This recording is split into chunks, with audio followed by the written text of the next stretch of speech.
Ce journal vous est offert par le FPI, Fonds des promotions de l'industrie, votre partenaire privilégié pour la réussite de vos projets. Il est temps de vous informer, mesdames, messieurs, bienvenue à cette nouvelle session d'information dont voici la charpente. Le président congolais Félix Tshisekedi est attendu à Dar es Salaam, la capitale tanzanienne, où il participera au 39e sommet de la communauté de développement d'Afrique australe SADC. Cette rencontre sera tenue en date du 17 et 18 août 2019. Et puis, l'économiste Noël Tchani donne son point de vue au sujet de la chute du prix du cobalt et du cuivre, de principaux métaux d'exportation de la RDC sur le marché mondial. Dans son allocution, l'économiste congolais a proposé le remplacement de la firme suisse Glencore, exploitant la plus grande mine du cobalt et du cuivre au monde. Enfin, le journaliste de BS Télévision ont fait une descente ce vendredi 16 août 2019 dans quelques quartiers stratégiques de la commune de Kalamou pour palper la réalité du terrain sur l'opération Kimbo Pinto lancée par le gouverneur Gentini Ngobila dans le cadre de l'assainissement de la ville de Kinshasa. Le constat reste favorable dans cette municipalité de la capitale Kinshasa. Le chef de l'État Félix Antoine Tshisekedi Tshilombo est attendu à Dar es Salaam, la capitale tanzanienne, où il prendra part à la 39e sommet de la communauté de développement d'Afrique australe SADC en abrégé. Pour cette 39e sommet qui va ouvrir ses portes du samedi 17 au dimanche 18 août 2019, le thème central est un environnement propice du développement industriel inclusif et durable à l'accroissement du commerce intra-régional et à la création d'emplois. Le chef de l'État congolais, qui sera à son 2e voyage en Tanzanie depuis sa prise du pouvoir, profitera de cette occasion avec des réunions bilatérales pour parler de l'insécurité à l'est du pays, d'Ebola et pourquoi pas d'autres enjeux économiques de l'heure. Il s'y est de préciser qu'il s'est tenu un conseil des ministres des pays conviés à ces assises, au cours desquelles 106 propositions étaient adoptées mais qui devront être approuvées par le chef d'État au cours de leur réunion de 48 heures. Chute du prix du cobalt et du cuivre, principaux métaux d'exportation de la République démocratique du Congo sur le marché mondial, l'économiste Noël Tchani Mwadiamvita propose le remplacement de la firme suisse Glencore, exploitant la plus grande mine du cobalt et du cuivre du monde, à savoir Mutanda Mining dans la province de Lualaba. En effet, suite à la chute du prix du cobalt, la firme Glencore avait annoncé la suspension de sa production à Mutanda Mining et pourtant 40% des recettes publiques de la RDC viennent de la production du cobalt et du cuivre. L'impact sur l'économie congolaise sera très négatif. Ce sera un impact négatif sur le budget de l'État. Ce sera un impact négatif sur le niveau d'emploi, étant donné qu'il y aura plus de chômeurs qu'on en avait avant. Il y aura aussi un problème d'image de la République démocratique du Congo. Vous savez, lorsque on a une grande entreprise comme celle-là qui ferme les portes donc dans un pays, ça a tendance à alarmer des investisseurs étrangers. Au lieu d'attirer et de donner un bon message au secteur privé international, les investisseurs étrangers auront une attitude de wait and see, comme on dit en anglais. Il faut attendre voir l'impact de tout cela sur l'économie du pays. Moi, je pense que ce que la RDC doit faire, dans un premier temps, c'est de chercher des remplaçants. Glencore, bien qu'étant le grand producteur donc, dans ce domaine, il y a aussi d'autres compagnies. Il faut trouver des investisseurs de substitution qui peuvent prendre la place de Glencore et reprendre Mutanda Mining afin de continuer donc, la production. Donc, ça doit être la priorité des priorités pour le gouvernement, de trouver cet investisseur donc de substitution parmi les grands dans le monde et que cela vienne de n'importe quel pays, peu importe pour nous. Ce qui est important, c'est qu'on puisse sauver les emplois, qu'on puisse sauver le secteur. Glencore motive également la suspension de ses activités à Mutanda Mining par la multiplicité des taxes contenues dans les nouveaux codes miniers. À ce propos, Noël Tchani Mwadiamvita estime que les autorités congolaises ne devraient pas céder au chantage des multinationales. Elles devraient par contre enlever dans ces nouveaux codes les taxes répétitives. Je souhaiterais encore une fois de plus qu'on puisse réexaminer notre code minier parce que je pense qu'il n'est pas contraignant suffisamment. il ne faut pas qu'on puisse céder aussi au chantage des firmes multinationales. Nous avons un sous-sol qui est riche. Nous ne devons pas céder ce sous-sol-là à n'importe qui, à n'importe quel prix, et devant simplement un petit chantage, donc on recule, on leur donne tout ce qu'ils veulent. Je pense que nous devons faire un travail en bonne âme et conscience, déterminer s'il y a des taxes qui sont répétitives, qu'on puisse baliser le terrain pour attirer des investissements, mais qu'on trouve aussi donc un moyen pour que le peuple congolais trouve son compte dans l'exploitation des ressources naturelles, notamment en ayant cette loi-là que je proposerai sur l'actionnariat que les Congolais devraient détenir dans les compagnies qui font affaire dans le secteur minier, donc dans notre pays. Inspirons-nous par exemple du cas du Nigeria. Le Nigeria exige que dans le secteur pétrolier, aucune entreprise étrangère ne devrait avoir plus de 51%, plus de 49% du capital donc au Nigeria, réservant le reste aux Nigérians, le Nigérian privé, secteur privé, mais également les Nigérians donc du secteur des individus. Noël Tchani a fait savoir également que la suspension par Glencore de sa production du cobalt et du cuivre à Mutanda Mining doit aussi interpeller les autorités, ce qui les poussera à diversifier l'économie congolaise.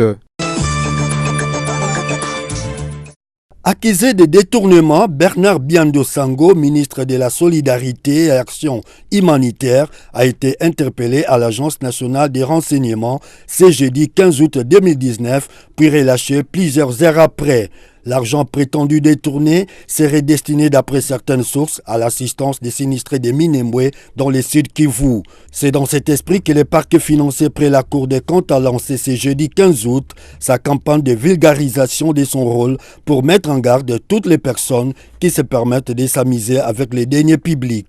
D'après les autorités du parquet, cette campagne se fonde sur l'article 28 de la loi organique numéro 18/024 du 13 novembre 2018 portant composition, organisation et fonctionnement de la Cour des comptes. En vertu de cet article, la Cour des comptes a la mission de vérifier la régularité des opérations des recettes gérées par le pouvoir central et par les provinces. Aux yeux des observateurs avertis, cette campagne augure une ère nouvelle en ce qui concerne l'assainissement des finances publiques en RDC. L'assainissement de la ville de Kinshasa est désormais suivi à la loupe. La rétrocession des 16 millions de francs congolais mis à la disposition de chaque commune de la capitale Kinshasa et de leur bourgmestre est un signal fort pour le nouveau look de la ville. Dans leur déploiement de tous les jours, les journalistes de BS et Télévision ont fait une descente dans quelques quartiers stratégiques de la commune de Kalamou, notamment au rond-point Victoire, pour s'enquérir de l'évolution de l'opération Kinbompeto lancée par le gouverneur Gentini Ngobila. Les constats restent favorables dans cette municipalité de la capitale. La population s'habitue petit à petit au système d'assainissement mis en place par le bourgmestre de Kalamou, Jean-Claude Kadima, et son collège. D'après le coordonnateur du service de l'assainissement et des Kinbompeto de la commune de Kalamou, Gaëtan Ilunga Kasongo, les Kinois en général et les habitants de la commune de Kalamou en particulier doivent prendre conscience de l'importance d'avoir un environnement salubre et des conséquences néfastes de l'insalubrité. L'assainissement commence avant tout chez soi, dit Gaëtan Ilunga. Tout le monde doit participer pour assainir. Chacun devant sa parcelle. Donc ça doit commencer dans la chambre même. Lorsque vous essayez d'assainir votre chambre, après la chambre, vous passez dans le salon. Après le salon, vous passez dans la maison. Après la maison, c'est dans la parcelle. Après la parcelle, ça sera la devanture. Après la devanture, ça sera l'avenue. Après l'avenue, ça sera le quartier. Après le quartier, ça sera la commune. Et puis après la commune, ça sera la ville de Kinshasa. Donc, si nous commençons à la base, qui est nos chambres, là où nous dormons, là où nous avons toujours l'habitude de garder les biens qui nous sont chers. Maman, vous verrez, il y aura une évolution et puis Kinshasa changera. C'est ainsi que pour bien poursuivre l'opération Kinbompeto avec succès, Gaëtan Ilunga sollicite le concours de professionnels de médias. Selon lui, l'impact de l'opération d'assainissement de la ville de Kinshasa, autrefois appelée Kinlabel, sera compris si et seulement les médias congolais font de cette campagne leur priorité. L'épidémie de rougeole continue à faire des ravages dans la province du Kwilu. Au moins 80 décès ont été enregistrés. Plus de 2000 cas sont comptabilisés depuis le mois de mars 2019. Le chef des divisions de la santé de cette province déplore l'insuffisance des intrants pour commencer des opérations de riposte contre cette maladie. Selon les investigations menées, toutes les 24 zones de santé de Kwilu sont touchées par cette épidémie de rougeole. D'après certains élus du Kwilu, cette maladie contagieuse est due au manque de centres de santé adéquats. Aussi plaide-t-il en faveur de la population vulnérable face à cette infection. À leur tour, le gouvernement doit faire tout son possible pour installer un centre de santé de référence, pour la prise en charge de malades. Notons par ailleurs que la rougeole est une infection virale grave pour le jeune enfant, mais qui peut être facilement prévenue par la vaccination. Les femmes enceintes qui ne sont pas vaccinées courent également un risque.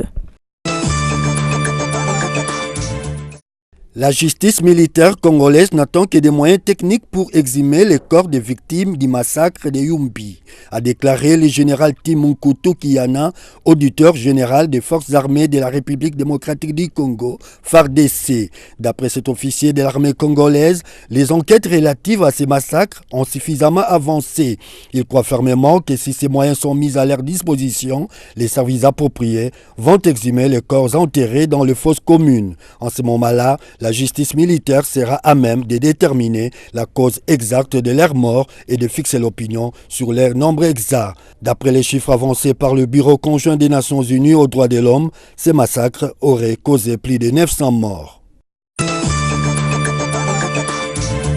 Ainsi s'achève cette édition d'information, mais avant de nous séparer, voici le rappel des titres. Le président congolais Félix Tshisekedi est attendu à Dar es Salaam, la capitale tanzanienne, où il participera au 39e sommet de la communauté de développement d'Afrique australe SADC. Cette rencontre sera tenue en date du 17 et 18 août 2019. Et puis, l'économiste Noël Tchani donne son point de vue au sujet de la chute du prix du cobalt et du cuivre, de principaux métaux d'exportation de la RDC sur le marché mondial. Dans son allocution, l'économiste congolais a proposé le remplacement de la firme suisse Glencore, exploitant la plus grande mine du cobalt et du cuivre au monde. Enfin, le journaliste de BS Télévision a fait une descente ce vendredi 16 août 2019 dans quelques quartiers stratégiques de la commune de Kalamou pour palper la réalité du terrain sur l'opération Kinbo-Pento lancée par le gouverneur Jean-Tini Ngobila dans le cadre de l'assainissement de la ville de Kinshasa. Le constat reste favorable dans cette municipalité de la capitale Kinshasa. Merci pour votre fidélité, chers téléspectateurs. Restez branchés sur BSC Télévision.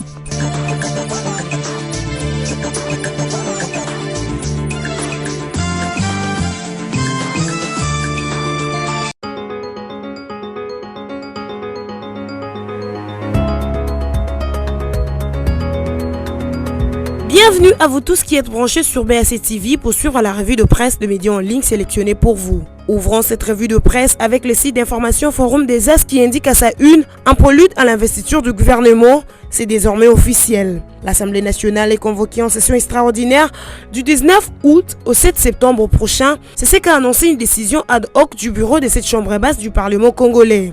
Rendu public hier jeudi 15 août, la validation de pouvoir ainsi que l'audition du programme du Premier ministre Sylvestre Ilunga Ilunkamba et l'investiture subséquente de son cabinet sont les deux points inscrits à l'ordre du jour de la dite session, précise la décision signée par Janine Mabunda, présidente de la chambre basse. D'ores déjà, plus d'un observateur congolais estime qu'à la lumière de la décision évoquée du bureau de l'Assemblée nationale, l'éminence de la formation du gouvernement ne fait plus l'ombre d'aucun doute.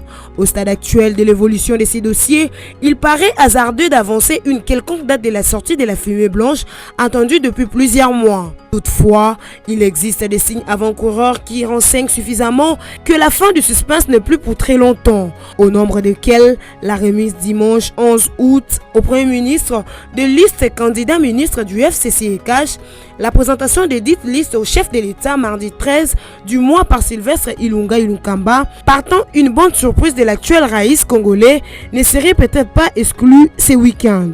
À défaut, en début de la semaine prochaine, dans tous les cas, l'idéal serait que la sortie du gouvernement intervienne avant l'ouverture de la session extraordinaire de l'Assemblée nationale annoncée pour ce lundi 19 août. Poursuivant cette revue de presse avec Actualité.cd qui souligne le président de la Ligue Coco ne s'est pas rendu au parquet jeudi. Ses avocats dénoncent un vice de forme. Convoqué ce jeudi 15 août au palais de la justice, Ernest Pararo, président de la Ligue congolaise de la lutte contre la corruption Likoko, n'a pas répondu à l'invitation de Sylvain Laluila-Moana, avocat général près la cour d'appel pour vice de forme. À sa place, ses avocats qui ont rencontré par courtoisie le magistrat. Joint par Actualité.cd, Maître Georges Kapiamba, coordonnateur de l'association congolaise pour l'accès à la justice ACAJ et l'un des membres du collectif de la campagne pour les défenseurs de la bonne gouvernance, indique que cette convocation n'a pas bien déterminé l'identité du concerné, créant une confusion au sein du collectif. Il ne pouvait pas s'y rendre. Ce sont les avocats membres du collectif qui ont été dépêchés pour rencontrer par courtoisie le magistrat instructeur et lui expliquer qu'il y avait un élément de dispute, à savoir qui en réalité est concerné par cette invitation, étant donné que l'invitation ne portait que le prénom Ernest, présenté comme président de la Ligue Coco, alors qu'au sein de la Ligue Coco, il y a plusieurs personnes qui portent le prénom d'Ernest. Et de deux, celui qui assure les charges de président au sein de la Ligue Coco ne s'appelle pas Ernest, a expliqué Georges Kapiamba. Pour le coordonnateur d'ACAJ, la convocation doit, en plus du prénom, préciser le nom ainsi que le poste-nom du concerné. Bouclons cette revue de presse avec Okapi.net qui signe RDC, le Premier ministre appelé à déposer son programme à la Cour de compte. Le parquet financier près la Cour de compte appelle le Premier ministre à déposer à la Cour de compte les programmes du gouvernement en gestation conformément à la loi. Dans un point de presse organisé jeudi 15 août à Kinshasa, son procureur, le président Kayumba Koudi Sulta, a dénoncé la gabegie financière et les détournements qui gangrènent la gestion de la chose publique en République démocratique du Congo. Tous ces services publics de l'État, avant de mettre en application leur programmation qui a été adoptée, soit au conseil de l'administration, doivent envoyer cette planification à la Cour de compte pour recevoir éventuellement les observations et les recommandations, a rappelé le président Kayumba Koudi Sulta. Selon lui, la loi dit que la Cour doit suivre les recommandations qu'elle a données. Le gouvernement, les collèges exécutifs de l'entité territoriale décentralisée et les responsables subvisés sont tenus de lui transmettre tout le document y afférent de leur adoption et après leur approbation par le Parlement ou l'Assemblée provinciale, a-t-il martelé. La loi de la Cour des comptes demande que le parquet puisse recourir au code de procédure pénale en cas de faute de gestion, a poursuivi le président Kayumba. Ne soyez pas surpris un jour que vous puissiez avoir la visite d'une personne porteuse de mandat qui vient vous récupérer parce que vous aviez été complice dans la faute de gestion, a-t-il prévenu. Fin de cette revue de presse. Merci de l'avoir suivi.